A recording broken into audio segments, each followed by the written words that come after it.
Hi అందరికీ నమస్కారం. మంచిగా ఉన్నారా?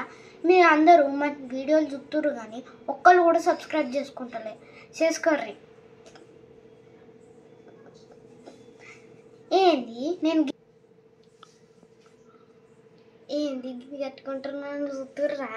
ఇది నేను చిన్నప్పుడు కట్టుకునేదాన్ని. ఇది నాకు ఇప్పటికి కూడా వస్తుంది చూడుర్రి. ఈ నాడైపోయింది.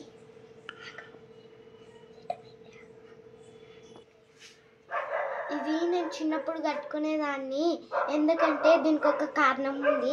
ఏంటంటే ఇప్పుడు చలికాలం కదా, అందరికీ చలి పెడుతుంది. మళ్ళీ చిన్నపిల్లలకి ఎక్కువ చలి పెడుతుంది. వాళ్ళు చెప్తారా ఫ్రెండ్స్? చెప్పరు కదా. మీరు మీ చిన్నపిల్లలకి ఇట్లా కట్టుర్రి. ఎందుకంటే చెవులకు గాలి పోదు. గాలి పోతే ఏమవుతుంది? జ్వరం వస్తాయి, జబ్బులు వస్తాయి, వాళ్ళకి దగ్గు వస్తుంది. గాలి పోకుండా ఇది కడితే అసలు గాలే పోదు. వాళ్ళు అప్పుడు మంచిగా ఉంటారు చిన్నపిల్లలు. మీరు కూడా మీ పిల్లలకు కట్టుర్రి ప్లీజ్. వాళ్ళు వేడిగా ఉంటారు, గరంగా. రాత్రి మంచిగా ఉంటారు, మంచిగా నిద్ర పడుతుంది. తప్పకుండా వేయుర్రి. ఎందుకంటే పిల్లలకు జ్వరాలు వస్తున్నాయి. జాగ్రత్తగా ఉంచండి. బాయ్. Thank you. మంచిగా నిద్ర పడుతుంది.